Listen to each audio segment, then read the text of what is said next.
using natural products, treatments that we can use, and examples of common hepatotoxic agents. Okay, and then some in vivo anti-hepatoprotective on this slide. Diseases that affect the liver. Let's not go into the definition of what the liver is, and yes, it's one of the biggest organs in the body, and we know what the liver is supposed to be doing. But now, when we look at the 3 liver diseases, anybody?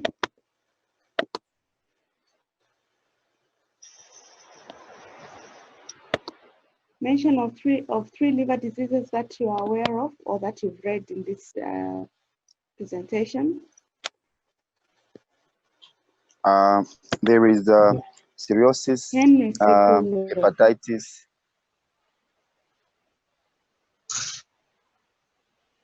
You want to speak? Yes, I want to say cirrhosis as well. Oh. Yes. Okay, and who's this one? Nicholas? Yes, madam, I was saying cirrhosis and hepatitis.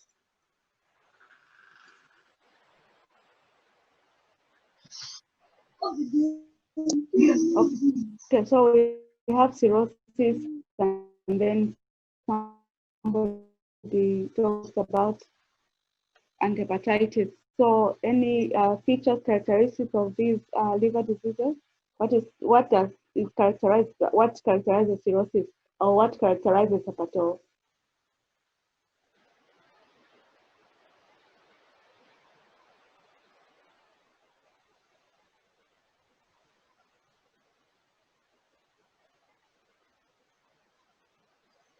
Madam, kindly repeat the question. Kindly repeat the question. Cirrhosis and hepatitis.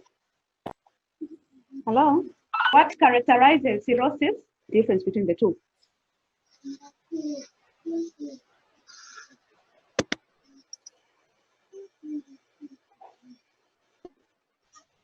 I'm going to unmute everyone, and then when you want to speak, you unmute yourself. Huh? Okay? I've muted everyone. And then if you want to speak, you unmute yourself.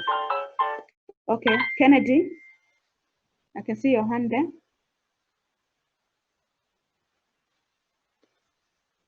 Yes, madam. Yes. I think liver is the cell destruction of the liver, and then hepatitis is injury to the liver that causes inflammation. Usually it's injury to the liver cells causing inflammation. That is the cirrhosis or hepatitis. It's hepatitis. Are you sure?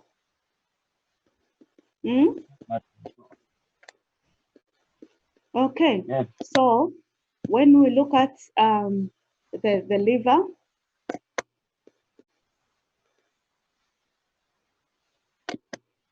boy, we really have to learn this technology, please. Okay, the liver, the largest solid organ in the body, and then it is characterized by a lot of veins. Okay, the portal hepatic veins, portal veins, and these veins bring a lot of oxygen, and then it's used for a lot of things. Okay, so the veins bring oxygen, they get out oxygen, and then all the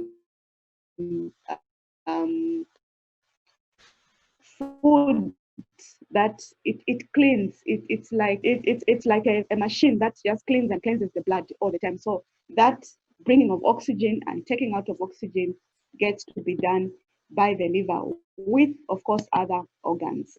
So now, when we look at the diseases, that are going to affect the liver, are those that are really systematic sometimes, and viral diseases or bacterial diseases or microorganism diseases, just like any other part of the body. Okay, so in functions of the liver, it's important to know the functions of the liver, because from these functions, that's where we are going to see the intervention, especially of natural products, because natural products really, they are not pure compounds that we use in the same way as conventional medicine. Okay, so it's an array of many phytochemicals in it. So in this, when we are talking the liver diseases and natural products, we look at it's the management, okay, or prophylaxis, not to get the liver damaged or not to get the liver scarred. So that's what really works with natural products, because even in conventional medicine, you know that liver conditions or liver diseases are very, very difficult to treat, especially when the liver starts scarring. Okay, it gets cooked, if you like. Okay, so one of the functions of the liver, the major function of the liver, is the house for metabolism. Okay, all the biochemical pathways that we have we've learned all take place mostly in the liver. So these pathways are pathways that promote growth, fight infections, supply nutrients, provide energy, and reproduction. Okay. So in short, we have the liver that regulates homeostasis, okay, balancing of the body with different kinds of nutrients, balancing the body in terms of oxygen and carbon dioxide, balancing the body in terms of temperature, the pH, everything. That is also a powerhouse that detoxifies the body. Okay, so when the liver is not functioning, you know that toxins get to accumulate in the body, and those toxins now become a very, very big problem. Okay, and then also they aid in metabolism. We know that what metabolism is, to metabolize everything. When somebody is not well, it means metabolism has has been affected. And when metabolism gets affected, it means there are a lot of important nutrients. One, there are a lot of gaseous exchange in irregularities that are happening, and the body is now not at toxin that is in the body in order to purify the blood and then get your metabolism upbeat. And then smoking, prescription and over-the-counter medicines are also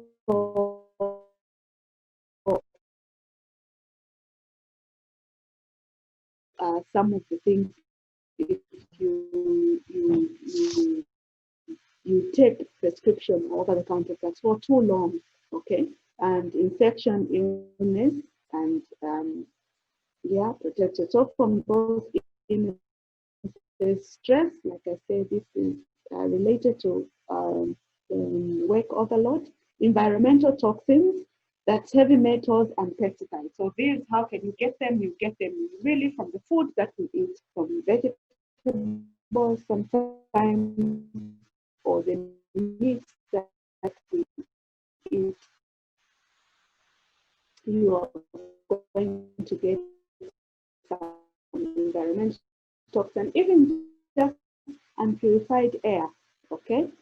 In places where it's very environmental, it's coughs, flus, and all kinds of chest infections. And those, if they are persistent a long time, remember that purifies the blood, purifies the body. So when it's overloaded with many toxins, it gives up, okay? Then we've got cells deficient in key detox minerals. So now these, again, we are looking at toxins in the same way as environmental toxins, allergies and food intolerances. So you have to know the foods that your body cannot tolerate, poor nutrition, and then coffee and energy drinks.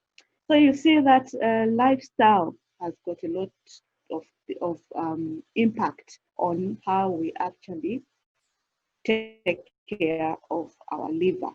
Okay, because once it starts getting onto the road to damage, then you know that it will be very, very difficult to reverse because you really have to take care of your liver.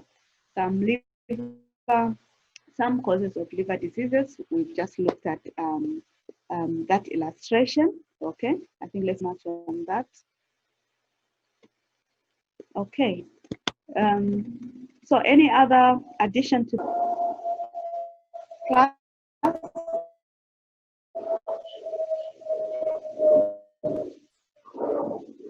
Any other addition to that, to this list? Processed food, okay. Processed food, sugar, and white flour products. So really, lifestyle is very, very important. Hello, somebody's speaking? Who's speaking? Okay, yes, Luyando. You can unmute yourself. Unmute. McLaurin? No, madam, it was just a mistake. Okay. McLaurin, you wanted to say something? Yes? Yes, madam. According to this depiction here, it shows that, of course, stress, but mainly, I would like you to just clarify on processed foods, and you also talked of white flour. Does it refer to these same processed foods, the Hungry Lions, the shawarmas, the pizzas, and white flour? Does it also refer to the likes of maybe white flour that produces bread and fritters? Yes, when we talk about sugar and white flour products, you know that when we are looking at wheat, okay, wheat as a plant, and then there's a lot in the processing of food. In order for it to make it finer, in order for it to let it stay longer without having bugs that can spoil it, they bleach a lot of this. In the same way, white sugar is bleached, okay, in order for it to be white. Okay, otherwise the normal sugar, which is not treated with that bleach, is the brown, the brown, not too brown, but then just the normal brown sugar. Okay, even in the same way flour. So a lot of these pass through some chemicals which which are part of that flour. So when we talk about refined, like we'll talk about refined sugar, we'll talk about refined flour, refined food, or for your metabolism to be upbeat, let's talk about digestion here. You need a lot of fiber. But fiber is removed from these things because of the refining. And because of that, your body works so hard now to properly digest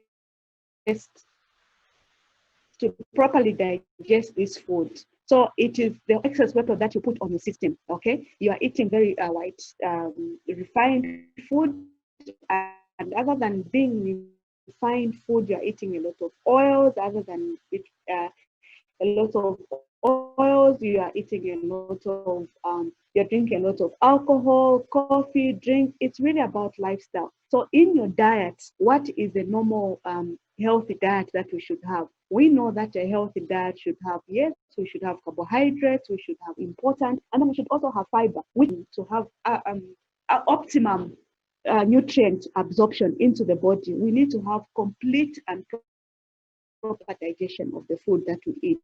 So most of these foods, you find that they are very, the fiber is removed in order to make it very, very nice. Not that you should not eat them, but then it's how much you eat and what else you eat and how imbalanced your diet is. So if you have stress, if you have processed foods, you are overworking your body, and all these things, you won't just be doing one thing there. Okay, and then we're in an environment where sickness and infections are all over the place. Okay, So it's about lifestyle. And the stress that you put on the organ becomes too much for it to bear, such that it gives in. When it gives in, it begins to scar, okay, because it is working so hard to remove those toxins and to make sure that metabolism is upbeat, okay? So it's not one-sided. It's really a whole consortium of metabolic activities and the needs that the body has. And then also the production of enzymes. Okay, when enzymes are not being produced, and we know that enzymes get produced by the minerals that we get from the fruits and vegetables. But now, if your vegetables are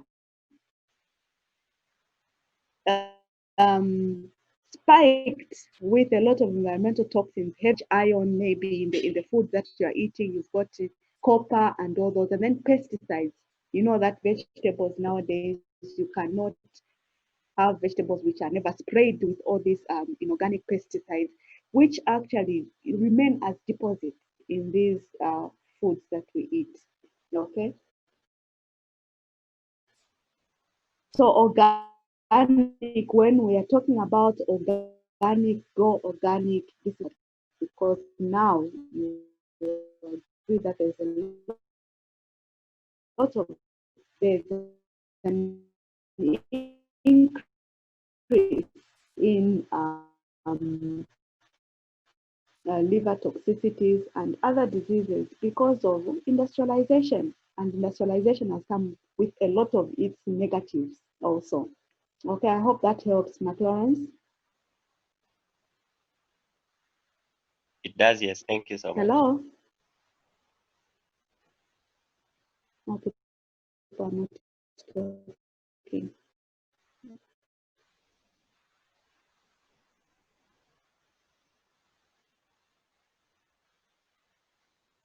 All right, okay. Okay, so moving on, we've got 4 slides to look at, so we really have to cruise. I read a little bit more. Okay. Treatment of liver diseases. Okay, let's go to treatment after having to look at the causes. So liver hepatitis A, like I treated, it's killed, but you know the nature of viruses, they easily get and become care to maintain hydration, supportive care to maintain hydration, while the body's immune system fights and resolves the infection. So we wait for self-healing. And for this one, when the liver is not too spent into with the disease, then it can be healed. Okay, and then acute hepatitis does not require treatment per se, but suffices. Hepatitis C is to cure the virus with drugs. Okay, manage the virus with drugs. And then we have cirrhosis and end-stage liver diseases require medications to slow the progress of the scarring tissue and control the amount of protein absorbed in the diet. So now here you have its control measures in order to stop or slow the progress. And mostly when the liver is far too spent or destroyed, liver transplant is the only remedy. Okay, that really helps. Okay, so we have preventing liver damage and then liver transplant, so preventing liver cancer and then treating liver damage. So here you are seeing some images of foods that and also diet. Like I said, a lot of times for you to protect liver, it's all about lifestyle changes and knowing exactly what we are consuming so that we have proper metabolism and the digestion of that food is complete. Complete digestion of that food is very, very important. Okay. Anyone wants to say something? Is there a hand somewhere? Please, if you want to ask or something, just raise your hand and then you unmute. Yes, Mathea Piri. Mathea Piri, you want to say something? You've unmuted yourself. Okay, moving on.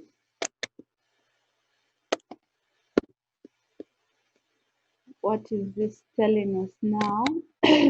Treatment. So now, disclaimer. So this treatment is natural products, okay? We talked a lot about the diet and the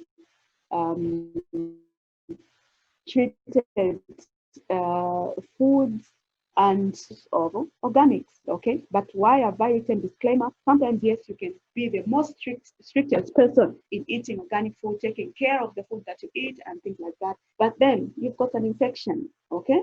You have an infection and it's a liver infection, and well, the only thing that you can do in that case is make sure that you manage and treat that infection, okay? So we still go back to the basics of saying a healthy diet is actually going to help you have a healthy body and healthy organs.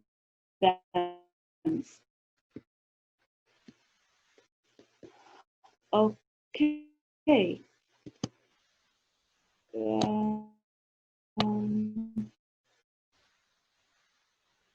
The treatment of liver disease manifestation.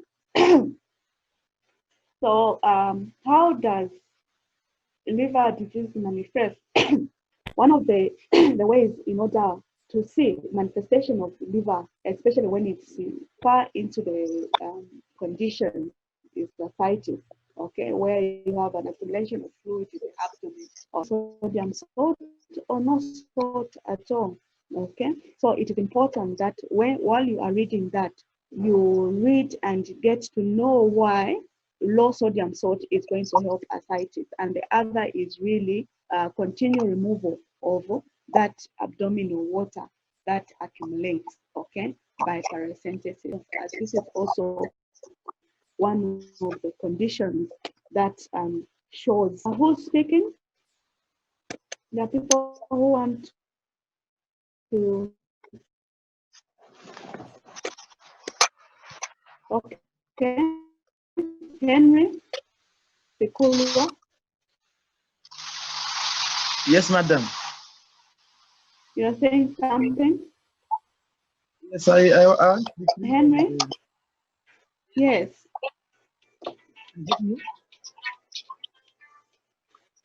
Yes, I can hear you. Yeah, I didn't get you clear on the treatment of is it the liver cirrhosis?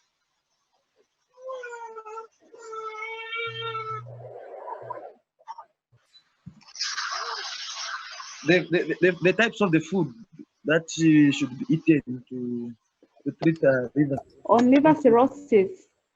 Yes, madam.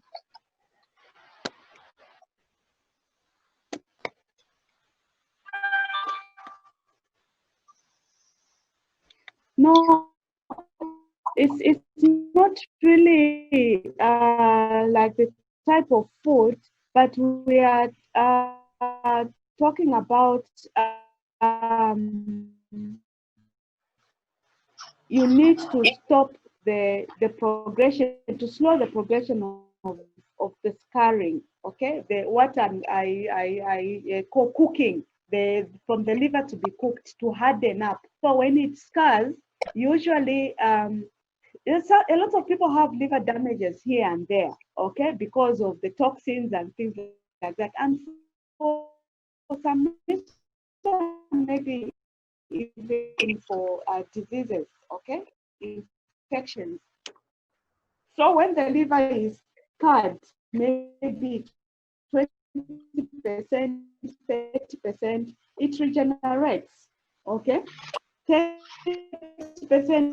40%, but when it reaches to percentages like 70% of the liver, 80% of the liver is scarred, then we are really at end stage liver disease. Okay? Okay, thank you. It's possible that the liver can actually regenerate, but you can live on 20% liver function, okay? For it to be functioning at 20%, you can. But then at this stage, you need to start slowing down the progression of that scarring. Okay? Okay. Because of either cirrhosis or maybe because of the viruses which is not being treated. Foods. It's all about organic food.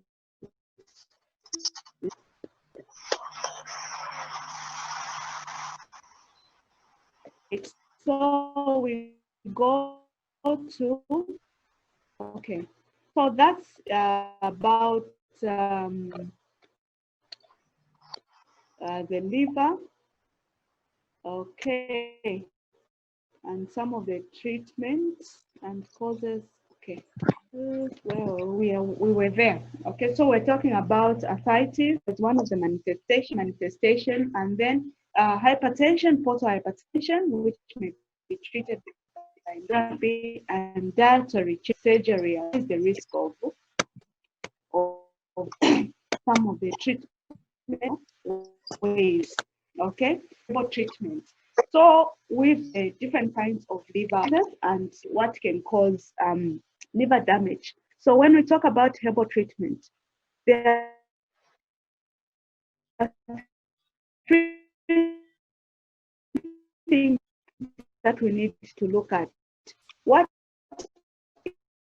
is this treatment going to do? Are there antihepatotoxic agents which antagonize the effects of any hepatotoxins? Okay, so in antagonizing is like the use of chelation, okay, the toxins in that to that may be able to, for instance, some vegetables, they've got some minerals that property and some amount of as minerals that will be in the body. Okay, so that can be an anti-hepatitis. Gotten some toxins in the body. When you eat foods that have got it, remove those toxins from the body. And then other types of the healing process of the liver. And we talked about cirrhosis here, where it stops the progression or slows the progression of the foods that you can be eating, or hepatoprotective agents as prophylaxis in this case. Okay, they prevent various types of liver infections. Okay. In general, any hepatoprotective agent can act as a hepatotoxic or support or promote the healing, or it can actually antagonize these toxins that may want types of look at. Okay, so we go to some medicines. Okay, the most common is the milk thistle, which is of the family Aceracea. I hope you still remember your taxonomy and nomenclature. Can you please mute yourselves?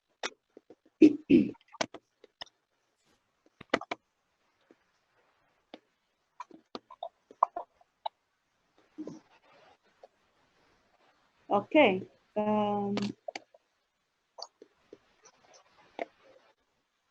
So one of the most that is used is Silva marianum, which is milk thistle of the family Aceracea. Okay, this is indigenous and medicinal and decorative plant. Okay, So how the leaves are used for this, and then tinctures are made with this to protect the liver. Okay. So here, this is just a short description of what this plant is. Okay, the most as anti-hepatoprotective. Okay, milk thistle, and it's not endemic to our country. Okay, so it's in most textbooks you'll find milk thistle as one of the anti-hepatotoxic drugs. Okay, so when we look at the chemical constituents of chemical compounds that are isolated is similarin, okay, which is are helping into the. Okay, so we are going to go through this very fast so that we go to the other slides. Okay, so these are the structures of the main compounds that are actually anti-hepatotoxic. Okay, and then the second plant, keep on going out and coming in.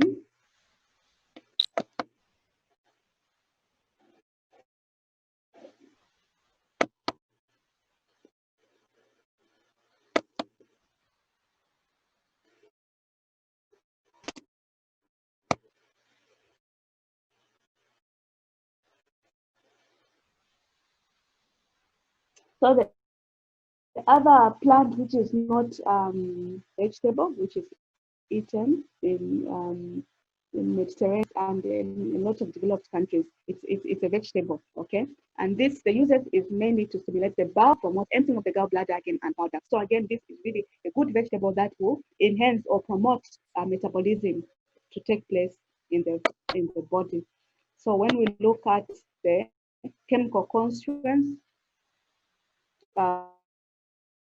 chlorogenic acid, and then cynarin. So this acid is a very important acid which you're actually going to agent, and it's really used a lot.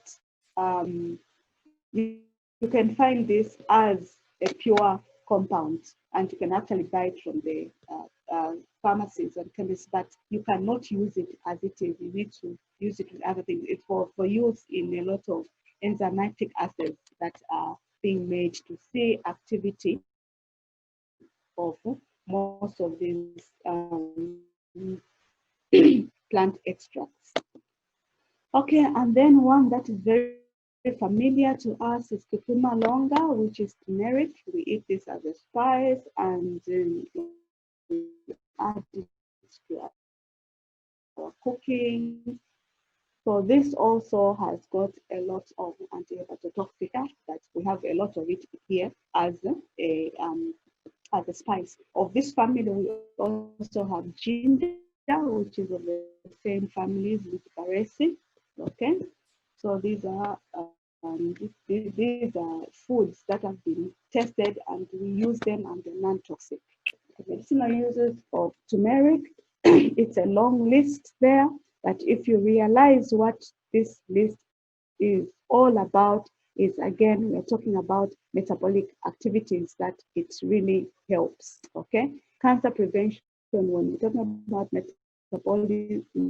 metabolism, it is protecting the cells from toxins, maybe, or maybe some infections. Okay, properties: analgesic, anti-inflammatory, antibacterial, antifungal, and then cardiac tonic, cordial, cholagogue, and then COX-2 inhibitor, depurative, and then hepatic, and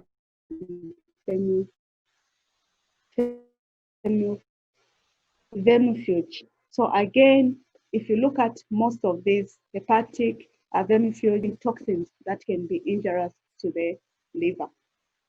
So again, we see how lifestyle changes and the food that we eat is very important. So the parts that are used in cucuma longa are the rhizome, okay? And the constituents that it has are all those, the volatile starch, albumin, curcuminoids, which are the most with the medicinal properties. Okay, potassium, copper, fiber, vitamin C. These iron is to promote enzyme activity, which gets to be used a lot for metabolic activities and digestion. So hepatoprotective activity of the ethanol extract of curcuma longa. So this is just a short analog of how you test for hepatoprotective, okay? Where now you look at the markers, whether you induce hepatotoxicity in whatever model that you are using, and then after that you test the markers, and these markers are the transaminase enzymes, okay, or phosphatase. These are the ones that show that there's something wrong with the liver. So when the concentration of these increases, okay, then you know that there's something wrong with the liver. So when you're doing an assay, these are in the same way that you go for test, liver function test, and they look at these enzymes. So these become an indication of something wrong with the liver. In the same way, that's how we actually get to devise assays in where we test for hepatoprotective activity of plants. Okay. Medication against paracetamol-induced liver damage. So here, this is an assay, okay, that I'm sure you've read this. If there's any question on what you didn't understand here, this is Christopher Mbao. You are unmuted. You want to say something? If you want to say something, raise your hand. No, madam, that's by mistake. By mistake, okay. But did you read about this? Yes, madam. Yes, madam. Where, okay, so you treat the rats with ethanol extract of curcuma longa, okay, and then prior to paracetamol treatment, okay. So what are you trying to do there? You're trying to see whether your curcuma longa has got prophylaxis to occur to the liver when you load the system with paracetamol, okay? So here you are trying to see whether the curcuma longa has got prophylactic activity, okay? So when you do the treatment with the rats only with that, had no effect on liver enzymes, but the one that had curcuma longa had an effect because at the end of the day, there was no liver damage. So you see that curcuma longa actually protects liver damage. It works as a prophylactic. So some of the food, especially natural products, that's how they are going to get damaged and to scar. It's a very difficult process to reverse or maybe to slow. So the best is that these foods that we take, all the spices and all those are actually liver protection, not as a drug, but like curcuma longa, this is turmeric. It's part of the diet that we eat. So to some extent, you've got a lot of protection from the food that you eat. And McLawrence had asked about the processed foods. So the processed foods actually reverses this protection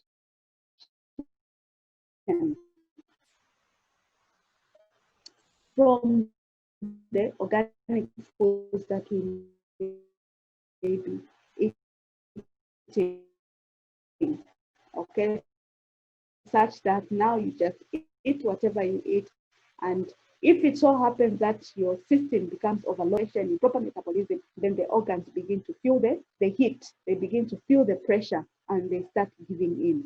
And that's when now disease becomes to develop, starts developing. Okay, so that's about this investigation. That is how you do investigation. Either you can investigate whether it has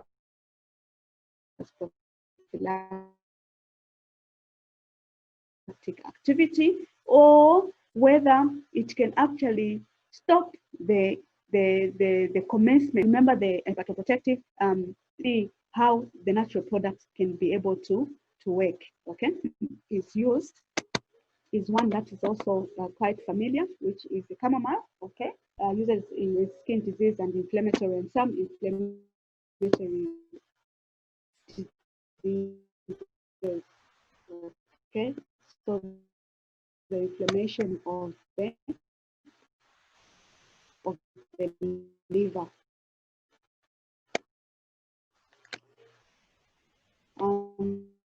Then we have antihepatotoxic activities, again in the same way like we saw morning. The lemons are also very good, and these are used really traditional medicine for liver ailments and jaundice. Sorry. So I can actually stop the effects of liver damage. But again, what lemon is, it is an antioxidant. So it helps from cells getting oxidated, and because of that, really getting the liver to be damaged.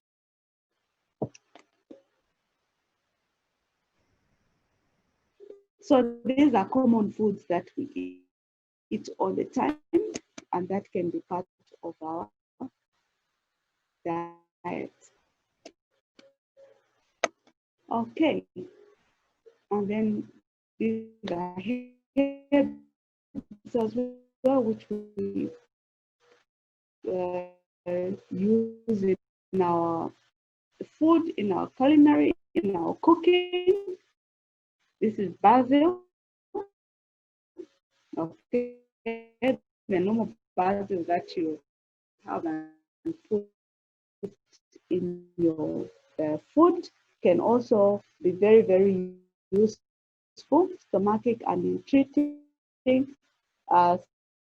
sunstroke, headache and influenza, the treatment of gonorrhea. Okay, so with this, other than it being a culinary way, you put it in food, you can put basil in water, boil it a little bit, steep it in water, and then drink the water. You are going to enzymatic enzymes, the digestive. So that's about hepatotoxicity. So what is important in this hepatotoxic natural product is that we have to know what the drugs do, okay, prophylaxis, treatment, or slowing down the infection, okay, and then also how you can find out whether the natural product that you have actually has any of these properties, okay, whether they have any of these properties. Okay, so I think we got the next slide. In Zambia, okay, so these are some of the plants in Zambia that are used and are said to be used for liver treatment. So now this we are saying with the disclaimer that yes, you have Erythrina abyssinica. These are very common plants, Bohemia tomentals, and then Solanum incanum. This is pharmacognosy. These are actually fruits that you eat, and then Tithona dendrosfolia, plants that you see along the roadsides a lot. And there are different ways in which they use this in order to treat or slow down the liver damage. So now, what is important for us to know is that with these natural products, There are natural products that are used, okay, and will claim that a lot of times they've been used from time immemorial. Yes, that is very, very correct. They've been used for a very, very long time. But the guarantee of the specificity of the efficacy of this is not there. Okay, like we have said, yes, treatment, you can use this plant to treat certain kinds of illnesses. Communicable diseases, for instance, you can treat viruses, maybe, you can treat bacteria, you can treat fungi, but then for non-communicable diseases, yes, you can help, you can partake of these things to manage those diseases. For instance, a lot of times, diabetes. Diabetes can be controlled. It's also a disease of lifestyle. What do you eat? How do you eat? What do you, all those things. Most of non-communicable diseases, it's all about lifestyle. Okay. And like we have said, sometimes it may not be that the liver is going to be damaged, but then all other organs and the metabolic activity imbalances that are going to take place in the body are what causes the body not to feel well. Okay. So with that balance, for instance, if you look at solanum, there are those solanum species that are edible and those that are not edible. Okay. For instance, in Tuntulwa, is all about metabolism, it's all about digestion, and it's all about the proper absorption of those minerals for all the body functions or all the body activity, metabolic activities to function properly. Okay, so that's about antihepatotoxic drugs.